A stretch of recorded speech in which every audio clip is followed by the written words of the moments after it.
Hello everyone, कैसे हैं आप सब? बढ़िया। चलिए, अच्छी बात है। बढ़िया, स्वस्थ, खुश, हैप्पी रहना चाहिए, हेल्दी रहना चाहिए ना। हम बात करने वाले हैं निर्वाचन।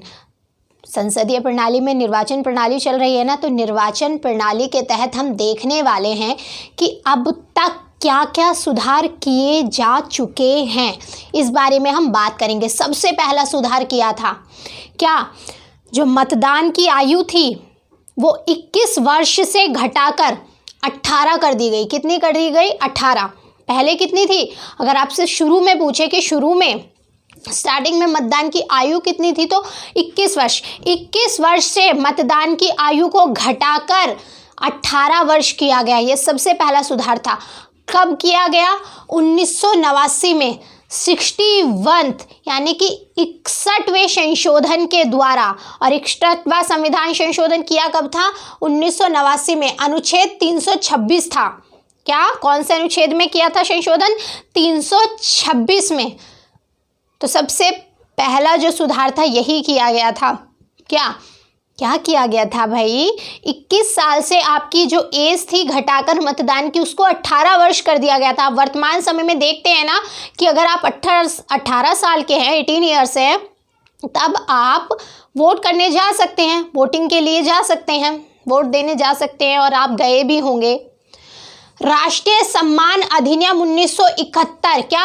राष्ट्रीय सम्मान अधिनियम 1971 की अगर आप अपमान करते हैं, इसमें जो बातें कही गई हैं, जो भी बातें बताई गई हैं, तो ये कहा गया है कि अगर आप राष्ट्रीय सम्मान अधिनियम 1971, याद रखिएगा, फैक्चुअल क्वेश्चन भी है। राष्ट्रीय सम्मान अधिनियम 1971 के तहत अगर आप कोई भी अपमान करते हैं तो उस दशा में आपको 6 साल तक चुनाव लड़ने के लिए प्रतिबंधित कर दिया जाएगा। कितने साल तक?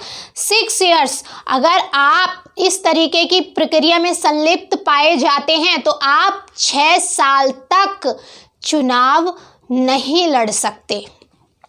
उम्मीदवार की मृत्यु होने पर चुनाव स्थगित ना होना। पहले क्या होता था, और बड़े स्तर पर, स्थानीय स्तर पर तो बहुत ही ज़्यादा होता था कि अगर मृत्यु, एक तो होती है नॉर्मल, कि हाँ भाई नॉर्मल मृत्यु, देखें जीवन और मृत्यु अपने हाथ में नहीं है, तो मृत्यु नॉर्मल होती है तो कोई बात नहीं थी, ठीक है, नॉर्मल। परंतु क्या होता था कि चुनाव को टालने के लिए बड़े स्तर पर आप देखते हैं, बड़े स्तर पर ये जो दबंग लोग हैं, बाहुबल लोग हैं, वह मृत्यु तक कर देते हैं। सामने वाला जो खड़ा है कि उसे ऐसा लगे कि हाँ चुनाव टल जाए, इतने समय तक हम अपने वोट बना लेंगे, चीज़ें कर लेंगे। तो इस तरीके ये तक कार्य किया जाता था, और इस वजह से क्या होता था, चुनाव स्थगित हो जाता था।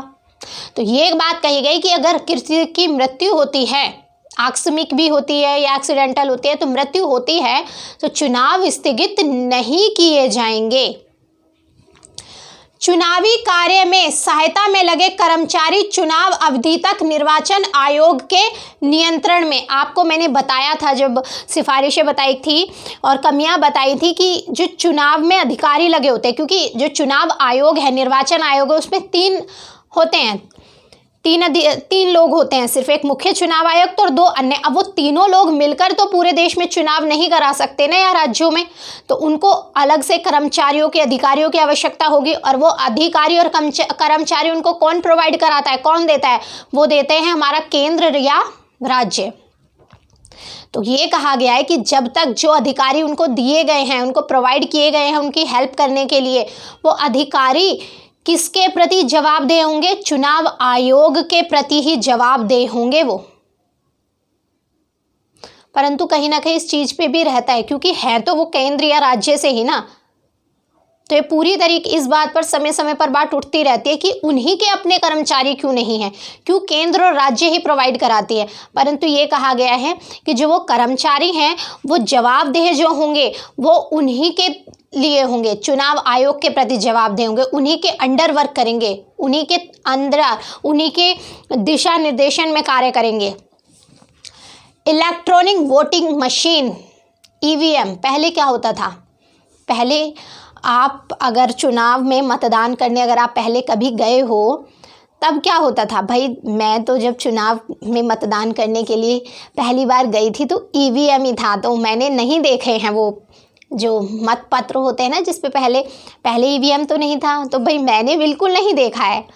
मैंने तो जब फर्स्ट टाइम वोट दिया था तो ईवीएम इलेक्ट्रॉनिक वोटिंग मशीन पर ही दिया था। परंतु अगर आप में से कुछ लोग ऐसे होंगे जिन्होंने वो देखा होगा जब ईवीएम सिस्टम नहीं था, उससे पहले किस तरीके से मतदान होते थे। अब क्या होता है, अब ईवीएम पर मतदान होता है। आप जाते हैं, एक बटन दबाते हैं, साइड में बटन होता है, बटन आप प्रेस करेंगे, आपका वोट डल जाएगा। और वो वोट डल जाएगा ये पता कैसे चलेगा आपको, जब वो रेड कलर की एकदम लाइट सी जलती है ना, तो आप उसको प्रेस करेंगे, आपका मतदान मतलब आपने वोट डाल दिया। पहले ऐसा नहीं था, पहले आपको वो पर्ची सी दी जाती थी जिसके भी आगे आपको जिसको भी मतदान करता हूँ उसके आगे आप अपना वो एक स्याही से ठप्पा लगाते थे, जो भी करते थे। उसके बाद उसको फोल्ड करके मत पेटी में उसको डाल के आते थे, फिर उनको काउंटिंग की जाती थी। बड़ा लंबा प्रोसेस होता था। अब इलेक्ट्रॉनिक माध्यम से कर दिया, ईवीएम इलेक्ट्रॉनिक वोटिंग मशीन के माध्यम से। इसका सर्वप्रथम प्रयोग अगर आपसे पूछा जाए, ईवीएम का सबसे पहला प्रयोग कहाँ किया गया? केरल की विधानसभा चुनाव में 1982 में 1982 में केरल की विधानसभा में सबसे पहले प्रयोग किया गया ईवीएम का। ये बनी कब थी? 1980 में बनाए गए थी, और जो इनसे संबंधित नाम है वो है MB हनीफा। साथ ही साथ अब जो किसके तहत निर्माण किया जाता है, Bharat electronics limited, electronic corporation of India limited, ये दोनों मिलकर निर्माण करते हैं। जो बैटरी वगैरह इसमें लगती है ना, वो अगर आपसे कोई पूछे कि क्या भाई ऐसी जगह जहाँ पर लाइट का सिस्टम नहीं है वहाँ पर कैसे चलती होगी, तो ये बैटरी चालित होती है, आराम से आप वोट कर सकते हैं। और ऐसा भी सिस्टम नहीं है इसमें कि आपने एक बार वोट दबाया, किसी और को वोट चला जाए, आपने जिसको वोट नहीं दिया उसको। तो इस तरीके की कोई भी, आप देखते हैं समय समय पर ईवीएम पर सवाल उठते रहते हैं। इसी कारण से ये सवाल ना उठे, बहुत सारे क्लैरिफिकेशन भी दिए जाते हैं, बहुत सारे सवालों के जवाब, जो भी आपके मन में संशय हो सबको क्लैरिफाई कर दिया गया था कि नहीं ऐसा नहीं होता, ये होता है। परंतु चीज़ें और भी साफ सुथरी तरीके से हो हमारे चुनाव, इसलिए वीवीपैट मतदाता निरीक्षण पेपर ऑडिट ट्रायल एक देखते होंगे आप। 2019 के तो सभी लोकसभा चुनावों में इसका प्रयोग किया गया था। शुरुआत 2014 से ही हो गई थी, परंतु 2019 में वीवीपैट का प्रयोग सभी लोकसभा चुनावों में किया गया था। क्लियर? तो ये जो ईवीएम पर सवाल उठते थे कि हमारा वोट उसी इंसान को, उसी प्रत्याशी को गया है जिसको हमने दिया है या किसी और को, तो इस कारण से ये जो पेपर ऑडिट ट्रायल मशीन है वीवीपैट जोड़ी गई। इसमें क्या होता है, आपने अगर नोट किया हो कि एक पर्ची निकलती है जिस पर प्रूफ होता है कि हाँ जी आपने अपना वोट जिसको दिया है उसी को गया है। तो इस कारण से कि और भी पारदर्शिता लाई जाए ईवीएम में, ये जोड़ी गई निरीक्षण प्रणाली। इसमें एक पर्ची निकलती है 2 मिनट के लिए जिस पे पता होता है, सबूत प्रूफ होता है कि हाँ जी आपने जिसको वोट दिया है उसी को वोट गया है आपका। साथ ही साथ एक जो इसमें 2000 मत तक एक बार में डाले जा सकते हैं। ये 2013 तक क्या था, इसमें 16 करके अगर 16 को जोड़ते 64 तक, 4 को जोड़ के एक मशीन में 64 प्रत्याशी तक का नाम लिस्ट हो सकता है, क्योंकि 16 होते हैं उसमें, जो आपने अगर देखी भी होगी तो 16। और आप देखते हैं कई बार ऐसा भी होता है कि 16 से भी ज़्यादा प्रत्याशी खड़े हों, निर्दलीय बड़े स्तर पर खड़े हो जाते हैं। निर्दलीय ये भी एक वो है निर्दलीयों के चुनाव पर भी कि भाई जो रिलायबल है, जिसे रियलिटी में भाई निर्दलीय चुनाव लड़ना है, परंतु मैंने आपको इससे पिछले वाले लेक्चर में बताया था ना कि उनके सामने एक रखा होना चाहिए। क्या रखा होना चाहिए कि अगर आप ये चीज़ें पूरी करते हैं, जैसे योग्यता होती है ना लोकसभा और राज्यसभा का सदस्य बनने के लिए। इसी तरह उनके लिए कि अगर आपको चुनाव में खड़े होना है तो आप अपने स्थानीय चुनाव में जीते हुए हों, स्थानीय जो पंचायत है या नगर पालिका है उनके इतने सदस्यों ने आपका नाम सूचित किया हो, नाम सुझाया हो कि आप खड़े होंगे, तब जाकर, वरना कोई भी निर्दलीय चुनाव में खड़ा हो जाता है। तो इस कारण से तो बहुत बड़ी लिस्ट हो जाती है, बहुत बड़े स्तर पर। तो ये 16 होते हैं, तो ज़्यादा अगर होते हैं तो एक में 16 4 तक एक में ऐड करके 64 तक कर सकते थे 2013 से पहले। अब 2013 से आप 24 तक जोड़ सकते हैं, 384, अर्थात 384 तक आप उसको आपस में ज्वाइंट कर सकते हैं अगर इतने लोग खड़े होते हैं। क्लियर?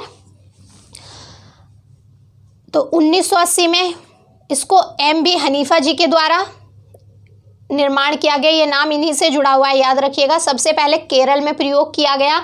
और कुछ फैक्चुअल क्वेश्चन सबसे पहले अगर पूछे कि इस पूरे राज्य में सबसे पहले कि EVM के थ्रू ऐसा कौन सा राज्य है सबसे पहले जिसमें चुनाव कराए गए, तो वो गोवा है, जिसमें सब प्रथम पूरे राज्य में EVM से चुनाव कराए गए। और मतदाता निरीक्षण पेपर ऑडिट ट्रायल में भी सबसे पहले गोवा और गुजरात का नाम होता है कि जो शुरुआत की गई सबसे प्रथम वो गोवा और गुजरात से की गई। याद रखिएगा, ये फैक्चुअल क्वेश्चन है, पूछा इतना नहीं जाता है परंतु फैक्चुअल है, क्या पता कब कहाँ क्या पूछ दे। साथ ही साथ 2 से अधिक निर्वाचन क्षेत्रों से चुनाव लड़ने पर प्रतिबंध। आप जानते हैं अभी वर्तमान समय में भी आप देखते हैं कि राहुल गांधी जी लोकसभा में जब चुनाव हुए थे अभी 2019 के, 2 जगह से चुनाव लड़ा था। केरल से लड़ा था, केरल से ही जीते हुए, और एक जगह और से वो खड़े हुए थे। अब पता करिए कहाँ से खड़े हुए थे। तो 2 जगह से। मोदी जी ने भी बनारस से चुनाव लड़ा था, साथ ही साथ यूपी में कहाँ से लड़ा है बताइए, जहाँ से अब वो जिस सीट से वो अब हैं, गुजरात वाली छोड़ दी थी उन्होंने। तो ये कहा गया इससे पहले जो प्रत्याशी होता था, जो चुनाव में खड़ा होता था, वो बहुत सारे निर्वाचन क्षेत्रों से, बहुत सारे जगह से चुनाव के लिए खड़ा होता था। 4-4, 5-5 जगह से खड़ा हो सकता था, कोई ऐसा प्रतिबंध नहीं था। अब क्या होता है, जीतेगा तो एक ही जगह से, एक ही इंसान है, एक ही जगह काम कर सकता है, तो एक ही जगह कार्य करेगा वो। बाकी जो अगर 5 जगह से खड़ा हुआ है तो 4 पे क्या होगा, फिर चुनाव कराओ, और पैसा और टाइम वेस्ट होगा। सारी चीज़ें लगती है, पैसा भी लगता है, समय भी लगता है, सारा प्रक्रिया करनी पड़ती है। तो ये कहा गया ये जो सिस्टम है ना 4-5 जगह से खड़ा होने पर, इस पर रोक लगाई गई। अब क्या है, वर्तमान समय पे सिर्फ आप 2 जगह से खड़े हो सकते हैं। और ये भी मांग उठती रहती है कि अब 2 से भी नहीं, सिर्फ 1 से होना चाहिए। क्यों? क्योंकि पहली बात तो समय धन खर्च होता है, और साथ ही साथ अगर आप 2 जगह से खड़े हुए हैं तो जिन लोगों ने आपको वोट दिया है वो आपको वोट दिया है इस उम्मीद से कि अगर आप जीतेंगे तो हमारे क्षेत्र में कार्य करेंगे, उनकी उम्मीद आपसे है। अब उन्हें क्या पता कि आप उनका क्षेत्र छोड़ेंगे या दूसरा लेंगे। जैसे मोदी जी ने गुजरात छोड़ के अपना यूपी के तहत सांसद है, वो यूपी में है ना, पता कीजिए कि यूपी में कहाँ से हैं मोदी जी सांसद। ये तो बहुत इंपॉर्टेंट क्वेश्चन है, पता होना चाहिए, ठीक है। तो ये पता कीजिए कि यूपी में कौन से निर्वाचन क्षेत्र से हैं। तो क्या हुआ, गुजरात वालों ने भी अपना विश्वास जताया मोदी जी पर। अब उनके साथ तो ये गलत हो गया ना, क्योंकि उन्होंने वोट मोदी जी को दिया था। तो ये चीज़ भी कही गई कि निर्वाचन सिर्फ एक क्षेत्र से होना चाहिए। इस बात की मांग समय समय पर उठती रहती है, परंतु अभी वर्तमान समय में 2 जगह से खड़े हो सकता है कोई एक प्रत्याशी। नामांकन पत्रों के लिए प्रस्तावकों की संख्या में 10% बढ़ावा। अगर आपको चुनाव लड़ना है तो एक प्रस्तावक होते हैं ना, आप देखते हैं ज़्यादा नहीं तो इतना तो आप जानते ही होंगे कि जब कोई नामांकन भरने जाता है बहुत बड़ी संख्या में भीड़ जाती है, तो उनमें से कुछ उनके जो चाहते होंगे प्रस्तावक कि हाँ भाई आप खड़े होइए, आपको खड़ा होना चाहिए। तो वो जो संख्या थी वो उसमें और 10% इजाफा कर दिया कि अगर पहले 20 थी तो अब 30 होगा, पहले 30 थी तो अब 40%, यानी कि 10% और प्रस्तावक बढ़ा दिए। क्योंकि ऐसा तो नहीं है कि कोई मुंह उठा के सीधा ही कह देगा मुझे चुनाव लड़ना है, मैं जा रहा हूँ नामांकन दाखिल करने, नहीं ना। तो ये बात कही गई है, प्रस्तावक होते हैं, वो कहते हैं कि ठीक है आप लड़िए हमारे क्षेत्र से चुनाव, हम आपके साथ हैं। तो उसमें कहा गया कि 10% और बढ़ोतरी कर दी गई प्रस्तावकों में। चुनावी खर्चे में बढ़ोतरी की गई। आपको पता है समय के हिसाब से खर्चे बढ़ ही रहे हैं, आप किस समय भी देख रहे हैं। अगर आपको छोटे से बच्चे को भी स्कूल में एडमिशन कराना हो तो बड़े स्तर का खर्चा करना पड़ता है, छोटी छोटी चीज़ों पर बड़ा खर्चा। तो समय के हिसाब से चुनाव में भी खर्चे बढ़े हैं। तो चुनावी खर्चे में बढ़ोतरी की गई। क्या की गई? 70 लाख कर दी। छोटे जो स्टेट हैं, केंद्र शासित प्रदेश हैं, उसके लिए 25 लाख या 25 लाख से ज़्यादा जो भी समय समय पर निर्धारित करें। तो खर्चों में बढ़ोतरी कर दी गई। क्यों? क्योंकि अगर वैसे समय के हिसाब से अगर परिवर्तन नहीं करेंगे तब क्या होगा? वो पैसा तो लगाएंगे ही, बिल्कुल लगाएंगे, फिर वो गलत तरीके से लगाएंगे। और अब भी लगता है, अब कौन सा चुनाव में आप देखते हैं सिर्फ 70 लाख ही खर्च होता है क्या? ऐसा तो नहीं है जैसे बिहार बड़े बड़े स्टेट के लिए, बड़े बड़े राज्यों के लिए 70 लाख है, तो ऐसा लगता है कि सिर्फ 70 लाख ही एक प्रत्याशी खर्च करता है। अगर वो किसी सेलिब्रिटी को बुला ले तो लाखों तो उसे ही दे देता है, हो सकता है करोड़ भी दिए हो, कोई बहुत बड़े स्तर का सेलिब्रिटी बुलाया है तो ये तो अब भी नहीं होता। तो एक सुधार ये भी किया गया कि चुनावी खर्चे में बढ़ोतरी की गई, जिससे पता रहे, चीज़ें आराम से हो जाए। जागरूकता प्रसार, चुनाव के प्रति जागरूकता फैलाई गई कि वोट दीजिए, वोट दीजिए, वोट जाकर दीजिए, वोट देंगे। आप क्या होता है, बहुत से क्या होता है, चुनाव के दिन को छुट्टी वाला दिन समझते हैं, आराम से घर में सोएंगे, घूम आएंगे, परंतु वोट देने नहीं जाएंगे। तो चुनाव के प्रति आप देखते हैं समय समय पर जब इलेक्शन होते हैं, आप वोटिंग कुछ स्लोगन बने हुए दीवारों पर दिख जाएंगे आपको। तो मत के लिए जागरूकता कि जाइए आप वोट। बिल्कुल सही बात है, अगर आप वोट देने ही नहीं गए हैं तो आप सरकार पर उंगली कैसे उठा सकते हैं? जब आप वोट देने गए हैं, आपने अपनी जिम्मेदारी निभाई है, तभी तो आप किसी पर उंगली उठा सकते हैं। जब आपने ही अपनी जिम्मेदारी नहीं निभाई तो आप कैसे कहेंगे कि ये सरकार ऐसे, ये सरकार वैसे? आप बताएं, आप वोट देने गए हैं तो यही कहा गया है, वोट देने जाएंगे तभी आप किसी पर उंगली उठा सकते हैं कि ये ऐसे काम नहीं कर रही, वैसा नहीं कर रही, ये नहीं हो रहा। क्लियर? तो जागरूकता के लिए क्या करा गया है? 25 जनवरी को राष्ट्रीय मतदाता दिवस। क्या? राष्ट्रीय मतदाता दिवस। फैक्चुअल क्वेश्चन है, पूछा भी जाता है, जैसे पूछ लेते हैं विश्व पर्यावरण दिवस कब मनाया जाता है, तो ये डे वाले क्वेश्चन, डे वाइज क्वेश्चन पूछे जाते हैं। तो 25 जनवरी राष्ट्रीय मतदाता दिवस। देखिए 26 जनवरी होती है, 26 जनवरी सबको पता होगा, 26 जनवरी के बारे में तो 26 जनवरी से एक दिन पहले ही मतदाता दिवस होता है। 25 जनवरी भाई वोट देंगे फिर आज़ाद हो जाएंगे, वोट देंगे आज़ाद हो जाएंगे, वोट देंगे गणतंत्र हो जाएंगे, सही चीज़ें काम करेगी, सरकार बन जाएगी। भाई उस दिन संविधान लागू हुआ था, चीज़ें तरीके से शुरू हुई थी। तो यही बात है, अगर याद रखने की ट्रिक है, कुछ भी याद रख सकते हैं। तो 25 जनवरी यानी कि हमारे गणतंत्र दिवस से पहले 26 जनवरी से एक दिन पहले राष्ट्रीय मतदाता दिवस मनाया जाता है। और ये जागरूकता फैलाने के लिए एक पहल थी। और ये शुरुआत कब से हुई राष्ट्रीय मतदाता दिवस मनाने की? 2011 से शुरुआत हुई है, याद रखिएगा। साथ ही साथ पहले जो हमारा वो मतदान था वो स्वैच्छिक था। स्वैच्छिक अर्थात अगर आपकी मर्जी है तो आप मतदान देने जाइए, अगर आपका मन नहीं है तो आप मत जाइए। परंतु अब अनिवार्य है, आपसे पूछा जा सकता है कि क्या हमारा जो मतदान है वो स्वैच्छिक है या अनिवार्य? तो अभी अनिवार्य मतदान है कि भैया आपको वोट देने जाना ही पड़ेगा। परंतु अब भी कहाँ जाते हैं? मुझे नहीं लगता कि सब जाते हैं जिम्मेवारी समझकर। हाँ, घूमने चले जाएंगे, पर वोट देने के लिए कहाँ लंबी लाइन में लगेंगे। तो फिर आप कहते ही क्यों हैं कि ये सरकार ये, वो सरकार ये? पहले अपनी जिम्मेवारी तो निभाइए। क्लियर? 20,000 रुपये से अधिक मिले पैसों की जानकारी निर्वाचन आयोग को देना। आप देखते हैं पैसा लगाया जाता है बड़े स्तर पर। अब पार्टी के पास पैसा आता कहाँ से है? उन्हें कोई उद्योगपति देते हैं, फंडिंग होती है, जो उनके संगठन होते हैं, जो उनको पसंद करते हैं, वो उनको पैसा देते हैं, चंदा फंड देते हैं। तो ये कहा गया है कि अगर 20,000 से ज़्यादा चंदा फंड मिलता है तो इसकी जानकारी सरकार को देनी होगी। 20,000 रुपये से अधिक मिले पैसों की जानकारी निर्वाचन आयोग को देना। और आप देखते हैं कि बॉन्ड सिस्टम भी कर दिया गया था SBI से 2014 के चुनावों में, 19 के चुनावों में बॉन्ड सिस्टम कर दिया गया था ना कि अगर आपको पैसा देना है तो आप बॉन्ड के थ्रू देंगे, SBI के बॉन्ड के थ्रू। तो ये भी एक सुधार के तहत ही था कि आप कैश नहीं देंगे। कैश के लिए एक मिनिमम रखी थी बहुत कम, कि अगर आप इससे ऊपर देंगे तो आपको बॉन्ड खरीदने पड़ेंगे, और उनकी वैलिडिटी भी रखी थी कि 4 दिन 5 दिन, सिर्फ इतने दिन तक वो वैलिड रहेगा आपको अगर। तो बॉन्ड सिस्टम ये भी इस चुनाव सुधार के तहत ही था। जब बीजेपी गवर्नमेंट की सरकार बनी थी उस समय ये लाया गया था। जन प्रतिनिधित्व अधिनियम 1951, क्या? जन प्रतिनिधित्व अधिनियम 1951 मतदान शुरू होने से लेकर मतदान की समाप्ति होने के आधा घंटे बाद तक एग्जिट पोल पर प्रतिबंध। आप देखते हैं समय समय पर एग्जिट पोल दिखाए जाते हैं।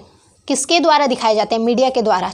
आप देखते हैं ना टीवी चैनलों पर एग्जिट पोल। एग्जिट पोल क्या होता है? एक अनुमान आप कह सकते हैं, अनुमान, एग्जिट पोल अनुमान कि हाँ ये पार्टी इतने उससे जीत सकती है, इस क्षेत्र में इसका लगे होते हैं ना प्रेस वाले एग्जिट पोल के, हाँ ये जीत सकती है, देखिए इतना अनुमान लगाना एग्जिट पोल। तो क्या कहा गया है कि मतदान जन प्रतिनिधि अधिनियम 1951 के तहत, पहले बात तो ये रूल बनाया गया किस अधिनियम के? जन प्रतिनिधित्व अधिनियम 1951, और इसी के तहत रूल बनते हैं जो सुधार वगैरह किए जाते हैं। बनाता कौन है ये सब रूल्स, विधि, कानून चुनाव से संबंधित? संसद। तो जन प्रतिनिधित्व अधिनियम 1951 मतदान शुरू होने से लेकर मतदान की समाप्ति होने के आधा घंटे बाद तक एग्जिट पोल पर प्रतिबंध। अगर आप ऐसा करते हैं तब क्या होगा? 2 वर्ष की जेल या जुर्माना। दंड के स्वरूप क्या होगा? 2 वर्ष की जेल हो सकती है आपको, या जुर्माना हो सकता है, या फिर जेल और जुर्माना दोनों ही हो सकते हैं। बिल्कुल, क्योंकि मीडिया भी बड़े स्तर का रोल अदा करती है, 4th पिलर का काम करते हैं। आपसे पूछा भी जा सकता है, लोकतंत्र में मीडिया 4थे स्तंभ के तौर पर काम करते हैं। 3 स्तंभ तो हमारे न्यायपालिका, विधायिका, कार्यपालिका और न्यायपालिका हो गई, और 4था स्तंभ मीडिया को बोला जाता है। बड़े स्तर पर अगर लोकतंत्र में मीडिया अपनी जिम्मेवारी समझे, अपनी आचार संहिता का पालन करते हुए मीडिया अगर काम करे सही तरीके से, ईमानदारी से, अपनी जिम्मेवारी समझकर, देश के प्रति अपनी जिम्मेवारी समझकर, तो बहुत बड़े स्तर पर कार्य कर सकती है। परंतु आजकल कुछ मीडिया प्लेटफॉर्म अलग ही तरीके के हो गए हैं। आप देखेंगे कोई एक पार्टी के द्वारा, कोई कांग्रेस की गा रहा है, कोई बीजेपी की गा रहा है, कोई किसी की गा रहा है। मतलब एक रिलायबल चीज़ें नहीं हैं कि जहाँ जो गलत है उसको गलत कहो और जो सही है जहाँ उसको सही कहो। तो बड़े स्तर पर खरीद बिक्री भी होती है प्लेटफॉर्म की। मैं सभी को नहीं कह रही, परंतु है ऐसा भी, ये सब जानते हैं, कोई छुपाने वाली बात नहीं है, सभी जानते हैं ये चीज़ कि बड़े स्तर पर ये सब चीज़ें हैं अभी हमारे देश में। तो यही है कि अगर मीडिया सही से चीज़ों को करे, वो चैनल, कुछ चैनल ऐसे भी हैं जो बहुत अच्छे हैं, जो चीज़ों को सही तरीके से रखते हैं, परंतु कुछ ऐसे भी हैं जो चीज़ों का कुछ अलग ही नक्शा दिखाते हैं जनता के सामने। उस पर भी प्रतिबंध लगाना चाहिए। ये सुधार हो सकता है कि मीडिया के जो रूल्स हैं, उसकी जो आचार संहिता है, उसके लिए भी कड़े कानून बनाए जाने चाहिए। उस पर भी थोड़ा, उन्हें भी थोड़ा डर होना चाहिए कि अगर हम अपने इससे बढ़ेंगे, जांच बैठ सकती है, या हमारा जो भी लाइसेंस है वो रद्द हो सकता है, हमारा चैनल बंद हो सकता है, इस पर ब्रेक लग सकता है, जो भी। तो डर होना भी सभी के लिए ज़रूरी है। जैसे हमारी विधायिका, कार्यपालिका और न्यायपालिका आपस स्वतंत्र भी और आपस में दबाव भी है, एक दूसरे से थोड़ा थोड़ा डर कि मैं ये करूँगा तो ये हो जाएगा, ऐसा नहीं हो जाएगा। जैसे जो सत्ता पक्ष होता है और विपक्ष होता है, उसमें भी होता है ना कि अगर ठीक है सत्ता पक्ष क्या है, अपना काम कर सकता है, परंतु थोड़ा विपक्ष से डरता भी है। विपक्ष एक महत्वपूर्ण, विपक्ष होना लोकतंत्र में बहुत आवश्यक है। कभी टॉपिक भी है, पूछा भी जाता है, कई बार क्वेश्चन भी पूछा गया है। कोशिश करूँगी कि विपक्ष की जो अहमियत है उस पर भी एक पूरा क्वेश्चन आपको फ्रेमवर्क बता दूं कि कितना इम्पोर्टेंट है विपक्ष का होना।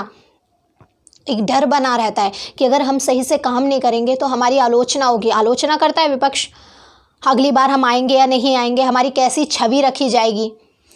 तो ये बात यहाँ पे हम मीडिया की बात कर रहे हैं कि मीडिया को बहुत, अगर मीडिया संभाल के अपनी चीज़ें करे, अपनी जिम्मेवारी को का निर्वहन अच्छे से करे तो बड़े स्तर पर बदलाव लाए जा सकते हैं। पोस्टल बैलेट के द्वारा मतदान, पोस्टल बैलेट पोस्ट के द्वारा, ये किन के लिए होते हैं? जो सैन्य बल और कर्मचारी होते हैं ना हमारे, अब वो ज़रूरी तो नहीं है, अब जैसे हमारे बॉर्डर पे जो सैन्य कर्मचारी लगे हुए हैं या ये IAS ऑफिसर वगैरह, ये सारे कर्मचारी होते हैं, सैन्य बल होते हैं, अपने यहाँ पर जाके चुनाव में वोट नहीं दे सकते, परंतु मतदान का अधिकार तो इनको भी है। तब क्या होता है, पोस्टल बैलेट अर्थात अपना जो मत पत्र होता है उसको पोस्ट करते हैं। तो पोस्टल बैलेट के द्वारा मतदान की शुरुआत की गई, क्योंकि इनके भी तो अपने कुछ मत होंगे, ये भी तो किसी को पसंद नापसंद करते होंगे। और इतने बड़े स्तर पर हमारे यहाँ पर सैन्य कर्मचारी है, प्रशासनिक सेवाएं, प्रशासन में कर्मचारी हैं, सैन्य बल हैं, तीनों फोर्सेस हैं, तो उनकी भी तो अहमियत है कि वो भी अपना वोट दें। तो पोस्टल बैलेट के द्वारा मतदान की शुरुआत हुई, जिसमें सैन्य बल कर्मचारियों के लिए, साथ ही साथ विदेश में रहने वाले भारतीय नागरिक, क्योंकि कुछ ऐसे नागरिक हैं जो विदेश में रह रहे हैं, सिर्फ उनके लिए है जिन्होंने विदेशी नागरिकता नहीं प्राप्त की हुई है। क्योंकि अभी आप देखते हैं वर्तमान समय में बड़े स्तर पर विदेशों में भारतीय नागरिक रह रहे हैं जो सिर्फ काम के लिए वहाँ गए हैं, नागरिकता उनके पास भारत की है, तो उनके भी अपने मत का अधिकार है, उनको भी मत देने का अधिकार है, वो भी उनकी भी पसंद नापसंद है। तो इस कारण से पोस्टल बैलेट के द्वारा मतदान की प्रणाली शुरू की गई। ठीक है, none of the above, NOTA बहुत इंपॉर्टेंट है, none of the above, NOTA की शुरुआत 2013 से हुई है। इसमें क्या है कि अगर ज़रूरी नहीं कि आप वो मतदान किसी, अब आपको हो सकता है कि जो प्रत्याशी आपके क्षेत्र से खड़े हैं वो आपको पसंद नहीं है, तो ऐसा नहीं है कि आप कह देंगे कि हमें तो जो प्रत्याशी हैं वो पसंद ही नहीं है। नहीं, आप फिर भी जाइए, आपको अगर कोई पसंद नहीं है तो आप नोटा का बटन दबा के आइए। इससे क्या होगा, जब वो चीज़ें पता चलेंगी, और इसका बहुत बड़े स्तर पर इस्तेमाल करना भी चाहिए कि पता चले लोगों को कि ठीक है, जीत तो जाएंगे ही, क्योंकि हमारे यहाँ प्रथम खंबा छू लेने वाली प्रणाली है कि जिसको भी ज़्यादा वोट मिल गए उसको विजेता घोषित कर देते हैं, जीता हुआ प्रत्याशी घोषित कर देते हैं। परंतु अगर नोटा के इस्तेमाल को देखा जाए तो देखेंगे, अगर नोटा के वोट गिने कि भाई जो जीतने वाला है उससे ज़्यादा तो वोट नोटा को पड़े हैं, नन ऑफ द अबव, कि मतलब जो प्रत्याशी खड़े किए गए हैं वो इतने अच्छे नहीं थे कि जनता उन्हें पसंद करे, इसलिए उनको नन ऑफ द अबव। इससे जो पार्टीज हैं उन पर भी एक दबाव पड़ेगा कि वो अपने पार्टी से अच्छे उम्मीदवार को खड़ा करें, और इसके लिए भी एक होना चाहिए कि भाई इतने स्तर तक अगर वोट नहीं मिलते या इससे ज़्यादा चीज़ें होती हैं, नोटा को वोट मिलते हैं, तो मतदान ही रद्द कर दिया जाए। इस तरीके की एक सुविधा होनी चाहिए। अभी बहुत बड़ी स्तर की बात है कि नन ऑफ द अबव का हम ऑप्शन आया है, जिससे पार्टी पर दबाव तो पड़ेगा, कम से कम वो ये तो देखेगी कि भाई जो हमारे यहाँ से निर्वाचन क्षेत्र से मैंने प्रत्याशी खड़े किए हैं ये इतने अच्छे थे ही नहीं, हो सकता है अगली बार हार ही जाएं, तो वो कोशिश करेगी कि साफ सुथरे इंसान को खड़ा करे। तो वोट देना इसलिए स्वैच्छिक नहीं, अनिवार्य है। अब आपके पास कोई ऑप्शन नहीं है कि आप ये कह सके कि भाई मैं किसको वोट देने जाऊं, मैं किसी को पसंद ही नहीं करता। किसी को पसंद नहीं करते तो वो वोट भी दे के आइए ना, गवर्नमेंट को बताइए, सरकार को बताइए, पार्टी को बताइए कि आपने जो प्रत्याशी खड़े किए हैं चुनाव में वो हमें पसंद नहीं है, वो हमारी उम्मीदों पर खरे नहीं उतरते। और एक बात और, फॉर्म 17 चुनाव से संबंधित होता है, 17वां नामांकन से संबंधित होता है। एक फॉर्म 17 होता है, उसको प्रोवाइड ही नहीं कराया जाता। ज़्यादातर लोगों को पता ही नहीं है फॉर्म 17 के बारे में कि फॉर्म 17 है क्या। फॉर्म 17 में आप बता सकते हैं, आप ये कह सकते हैं कि ये चीज़ मुझे पसंद नहीं है, जो लोग खड़े हैं ये पसंद नहीं है मुझे। इससे पहले, नोटा आने से पहले क्या होता था कि वहाँ पर एक अधिकारी बैठता था, आप उसके पास जाते, जो भी आपको मैंने अधिकारी पढ़ाए थे ना कि कौन मतदान जहाँ होता है वहाँ पर कौन से अधिकारी होते हैं, तो उन अधिकारी के पास जाकर आपको बताना पड़ता था। और इतनी नॉलेज नहीं होती थी किसी को कि कोई जाए वहाँ पर अपने हस्ताक्षर करके आए कि हमें जो प्रत्याशी खड़े हैं वो पसंद ही नहीं है, तो इतनी नॉलेज नहीं थी। ठीक है, अब नोटा आया है तो थोड़ी नॉलेज हो गई है, लोगों को पता है कि नन ऑफ द अबव का ऑप्शन है और बड़े स्तर पर प्रयोग भी होना शुरू हो गया है। जिनको पसंद नहीं है कि प्रत्याशी जो खड़े हैं वो नोटा पर वोट देते भी हैं, परंतु इतनी नॉलेज पहले नहीं थी। और फॉर्म 17 भी हर मतदान केंद्र पर होना आवश्यक था, जिसमें वो लिख सके अपनी बातें कि क्यों पसंद नहीं है चीज़ें, परंतु वो प्रोवाइड ही नहीं कराया जाता। आप पूछे जाके कहीं होगा, नहीं मिलता। तो समय समय पर इस बड़े स्तर पर जागरूकता, हम हमेशा ये तो बात करते रहते हैं वोट दीजिए, वोट दीजिए, वोट दीजिए, वोट दीजिए, वोट देना अनिवार्य, परंतु हमारे और क्या क्या राइट्स हैं वोट्स को लेकर, और क्या फॉर्म है, किस तरीके से, और हम अपने आप को प्रेजेंट, अपनी मन को कि हम क्या चाहते हैं सरकार से, पार्टी से क्या चाहते हैं, हम क्या चाहते हैं कि कैसा प्रत्याशी रखें, उसके लिए जो प्रावधान किए हुए हैं वो बात, उसके प्रति भी तो जागरूकता फैलाइए बड़े स्तर पर। आपने कभी कहीं सुना कि कोई प्रचार कर रहा है फॉर्म 17 के बारे में, बता रहे हैं कि फॉर्म 17(1) कह गया इससे संबंधित है। जो चुनाव से संबंधित रूल्स है, रेगुलेशन है, धाराएं हैं, आचार संहिताएं, उनके बारे में भी तो जागरूकता फैलाइए भाई। सिर्फ यही फैला रहे हैं कि भाई वोट दीजिए, वोट दीजिए, वोट दीजिए। अगर आप ये सब, अब जैसे नोटा आया तो आप सब जानते हैं कि अब पहले से ज़्यादा मतदान किया जाता है। नहीं पसंद है तो चाहिए नोटा का बटन दबा के आइए आप। कम से कम सरकार को, पार्टी को ऐसा लगेगा तो भाई हमने अपने प्रत्याशी अच्छे खड़े नहीं किए, शायद इस बार इतने तो मिल गए, अगली बार ये भी ना मिले। अगर इसको खड़ा किया तो अगली बार कोई बेहतर प्रत्याशी ढूंढ के लाए, वो साफ सुथरी छवि वाला। तो जाइए तो सही। और इसमें यही बात है कि आपको जनता को जागरूक करना पड़ेगा, ना सिर्फ वोट देने के लिए, मतदान करने के लिए, परंतु मतदान से संबंधित जो भी और चीज़ें हैं कि किस तरीके से वो अपने मत को व्यक्त कर सकते हैं। अगर कोई उन्हें पसंद नहीं आए चीज़ें तो किस तरीके से वो बता सकते हैं कि और क्या क्या सुधार होने चाहिए, ऐसा कौन सा फॉर्म है जो उसको भर सकते हैं। तो ये बातें भी तो बतानी चाहिए आपको कि और क्या क्या अधिकार हैं। साथ में कई बार बुजुर्ग इसलिए नहीं जाते, प्रावधान कर दिया गया इन सब चीज़ों का कि भाई जो बुजुर्ग हैं उनके लिए गर्मी में वोट हो रहे हैं तो पानी हो, वहाँ पर चेयर हो, परंतु सभी मतदान केंद्रों पर ऐसे सिस्टम नहीं होते। तो इन सब चीज़ों पर निचले स्तर तक कार्य, ऊपर से चीज़ें बन तो जाती हैं परंतु वो निचले स्तर पर उस तरीके से इम्प्लीमेंट नहीं होती जिस तरीके से होनी चाहिए। आप कितनी भी अच्छे कानून बना लीजिए, कितनी भी अच्छी चीज़ें कर लीजिए, तब तक उनका, जब तक इम्प्लीमेंटेशन अच्छा नहीं होगा, उनको लागू करने में पारदर्शिता नहीं होगी, अच्छे तरीके से उनको लागू नहीं किया जाएगा, तो कितनी भी अच्छी नीति बने या कोई भी बनाए वो इफ़ेक्टिव नहीं रहेगी। और सबसे पहला सुधार अपने आप से ही किया जाना चाहिए। तो आप जनता को ये भी तो बताइए कि उनके, अगर वो मतदान केंद्र पर जाते हैं तो और क्या क्या सुविधाएं होनी चाहिए, क्या क्या और अधिकार हैं, क्या क्या और वो मांग कर सकते हैं, कौन सा फॉर्म है जो उनको भरना चाहिए। अगर आप बताना चाहते हैं कि ये सुधार होना चाहिए, नहीं होना चाहिए, हम किसी को पसंद करते हैं यार, क्यों नहीं करते, तो ये सारी बातें, ये सब चीज़ें भी तो चुनाव के दौरान जागरूकता के लिए बताई जानी चाहिए ना। सिर्फ यही नहीं कहना चाहिए मतदान कीजिए, मतदान कीजिए, बाकी जो भी चुनाव से संबंधित बातें हैं सभी बतानी चाहिए। तकनीकी का प्रयोग, आप देखते हैं बड़े स्तर पर हमारे चुनाव के लिए तकनीकी का प्रयोग किया जाने लगा है। कंप्यूटरिंग सिस्टम हो गया, रिकॉर्ड के लिए, वीडियो के थ्रू रिकॉर्ड कर सकते हैं, आप बाद में देख सकते हैं चीज़ों को।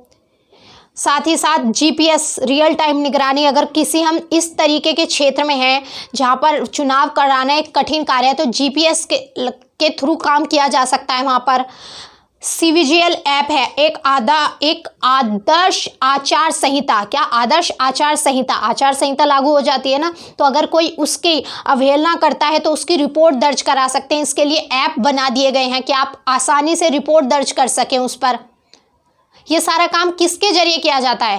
कंप्यूटरिंग डाटाबेस है, जो भी आंकड़े होते हैं वो कंप्यूटर के थ्रू होते हैं। बहुत जल्दी अब रिजल्ट घोषित कर दिया जाता है, कम समय में ही बहुत जल्दी वोटों की गिनती हो जाती है अब। तो ये किस चीज़ से संभव हो सका है? ये सब तकनीकी के प्रयोग से ही तो संभव हो सका है।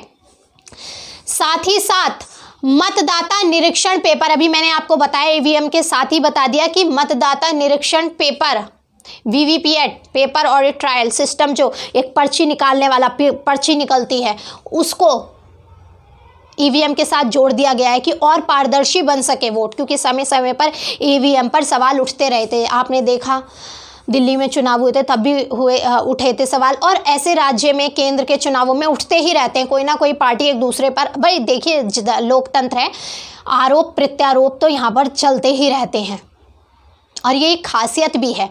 खासियत तब तक ही है जब तक वो आपकी सही चीज़ों पर सही चीज़ों का में आपका साथ दे रही है और गलत चीज़ों के प्रति आवाज़ उठा रही है। परंतु कई बार ऐसा भी है अब कि सही चीज़ों पर भी साथ नहीं दिया जाता। आरोप होने चाहिए, आरोप प्रत्यारोप होने चाहिए, परंतु जहाँ जो चीज़ सही है, देश के हित में है, उसमें तो सब एक साथ होकर कार्य कर सकते हैं ना। चाहे वो सत्ता पक्ष हो या विपक्ष हो, कोई भी पार्टी हो, अगर जो चीज़ हमारे देश के लिए अच्छी है, जो देश के हित में, उसमें सब एक मत होकर कार्य कर सकते हैं। और जो चीज़ देश के लिए गलत है तो उसमें बिल्कुल आलोचना ना करनी चाहिए, अपनी बातें रखनी चाहिए। मतदाता के लिए अहर्ताओं में बदलाव। मतदाता, आप देखते हैं कि पहले कहते थे कि सिर्फ वोटर आईडी कार्ड होगा तभी आप मत दे सकते हैं, फिर उसके बाद और चीज़ें कि आपके पास ड्राइविंग लाइसेंस है आप उससे भी दे सकते हैं, आप आधार कार्ड से भी। तो ये सब चीज़ें क्या कि ये और आसान चीज़ें करती गई कि जिससे ज़रूरी नहीं भाई कि सबके पास वोटर आईडी कार्ड हो सकता है किसी के पास ड्राइविंग लाइसेंस हो, या फिर जो 18 साल का हुआ है बच्चा वो एक थोड़ा टाइम हो नहीं बन के आए हो तब तक वोटर आईडी कार्ड, तो हो सकता है उसके पास कोई और प्रूफ हो जिसके थ्रू वो वोट कर सकता है। तो ये सब चीज़ें अब आसान कर दी गई हैं वोट देने के लिए। कमज़ोर वर्गों व स्त्रियों के लिए सीटों का आरक्षण, जो भी SC ST हैं, महिलाएं हैं, उनके लिए आप समय समय पर देखते हैं ना कि हमारे यहाँ से तो भाई महिला की सीट है, महिला खड़ी होगी, और ये बदलाव करते रहते हैं। ज़रूरी नहीं है कि इस बार इस निर्वाचन क्षेत्र से महिला है तो अगली बार हो सकता है किसी दूसरे और क्षेत्र से महिला की सीट दे दे। तो ये निर्वाचित, तो ये भी एक बदलाव के तहत ही है, जिससे कि जो SC ST हैं या निर्बल लोग हैं वो भी खड़े हो सके चुनाव में, स्त्रियां भी चुनाव में खड़ी हो सकें। तो ये सारे सुधार हैं जो अब तक किए गए हैं। क्लियर। साथ ही साथ जो हमारा चुनाव है, जब चुनाव का दिन होता है वो भी ये सब चीज़ें देख के तय किया जाता है कि किस हिसाब से मौसम रहेगा, किस हिसाब से चीज़ें रहेंगी। इन चीज़ों का भी ध्यान रखा जाता है कि कहीं ऐसा मौसम ना हो, क्योंकि देखिए बड़े स्तर पर बारिश, आंधी, तूफान जैसा मौसम होगा तो कैसे जनता जाएगी वहाँ तक वोट देने। तो चुनाव प्रक्रिया कब होनी चाहिए, इसमें इन सब बातों का भी ध्यान रखा जाता है। चुनाव के समय का, मौसम का, चुनाव किस जगह होना चाहिए, क्योंकि जगह भी ऐसी होनी चाहिए जहां आसानी से पहुंचा जा सके निर्वाचन क्षेत्र में। तो इन सब बातों का ध्यान भी रखा जाता है, ये भी चुनाव सुधार के तहत ही हैं। क्लियर रखेगा। इन सारी बातों का ध्यान भी, अगर आपसे कोई पूछता है कि क्या भाई चुनाव में मौसम, चुनाव की जगह, चुनाव का समय, इन सारी चीज़ों को देखकर भी चुनाव के बारे में इन सब चीज़ों का भी ध्यान रखा जाता है, तो बिल्कुल रखा जाता है। तो ये सारे सुधार हैं जो किए गए हैं, परंतु अभी बहुत सारे ऐसे सुधार हैं, अभी तो ये जो सुधार हैं वो भी सही तरीके से नहीं लागू हुए हैं। साथ ही साथ समय समय पर और मांग उठती रहती है। अब भी अभी देखते हैं, आप हाल ही में मांग उठी थी कि जो वोटर आईडी कार्ड है उसको आधार कार्ड के साथ लिंक कर दिया जाए। क्यों? जिससे जो फर्जी वोट होते हैं, उन फर्जी वोट भी बड़े स्तर पर पड़ते हैं, तो फर्जी वोट ना पड़ें। आप देखते हैं कि कोई बिहार से है, अब बिहार से अभी आईडी बनवा ली उसने, अब वो दिल्ली में काम कर रहा है, वहाँ से भी बनवा ली। तो ये बड़े स्तर पर एक तो सही जानकारी नहीं मिल पाती कि सदस्य एक है, वोटर आईडी कार्ड 2-2 3-3 बने हुए हैं। अब क्या होगा अगर आधार कार्ड से लिंक कर देंगे? आधार कार्ड से लिंक करने पर क्या है, आधार कार्ड तो बिल्कुल एक ही है। अब आधार कार्ड में वो 12 डिजिट का नंबर जब वो अपने कंप्यूटर में डालेंगे तब अगर उसने कहीं और भी वोटर आईडी कार्ड बनवा रखा होगा, किसी और निर्वाचन क्षेत्र से भी वो नामांकित होगा, तो पता चल जाएगा, तो उसका नाम रद्द कर दिया जाएगा। सिर्फ एक इंसान एक ही तो निर्वाचन क्षेत्र से होना चाहिए, एक ही क्षेत्र से, परंतु ऐसा होता है कि हम यहाँ नौकरी कर रहे हैं, यहाँ भी बनवा लिया, होता बड़े स्तर पर अब तक भी चलता है ये चीज़ें। तो ये कहा जा रहा है कि जो हमारा आधार कार्ड है उसको वोटर आईडी कार्ड से लिंक कर दिया जाए। ये कुछ सुधार बताए जा रहे हैं। साथ ही साथ जो धार्मिक, जातीय, इस तरीके से के मुद्दों पर चुनाव लड़ते हैं उनके लिए उन पर रोक की बात की गई है कि उन पर कड़े कानून बनाए जाएं, और जो कानून बनाए जाते हैं उनको उतनी ही सख्ताई से पालन भी कराया जाए, क्योंकि डर नहीं होगा। कानून तो पहले भी बनते थे, अभी भी आगे भी बनेंगे, परंतु उन कानून का डर भी तो होना चाहिए कि अगर मैंने ये गलती करी तो बड़े स्तर पर मुझे नुकसान होगा। तो इसके लिए बड़े स्तर पर कड़ाई से कानूनों को पालन भी करना आना चाहिए। पालन कराने के लिए भी कुछ कड़ा ही दंड का प्रावधान करना पड़ेगा, क्योंकि डर के आगे डर होगा तभी वो गलती नहीं होगी। बहुत कम लोग हैं जो अपने आप से ही अपनी चीज़ों को सोचते हैं कि नहीं ये नहीं होना चाहिए, गलत है, परंतु आधे से ज़्यादा तो डंडे वाले होते हैं।